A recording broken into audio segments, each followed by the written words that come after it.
Hello guys, in this video I'm going to show you how to change the language in the ChatGPT app.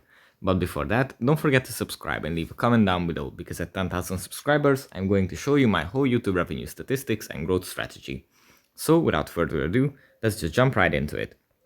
First we have to open up the ChatGPT app.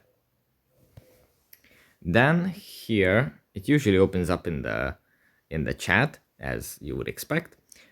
We have to swipe right. And after this, we have to tap on settings in this little list. And in the settings menu, there is main language in the app category. We tap on that. And here from this list, we can select the language we want to use in the chat that the app otherwise recognizes, but we can set it here. So that's pretty much it for this video. Hope it was helpful for you guys and see you in the next one. Bye.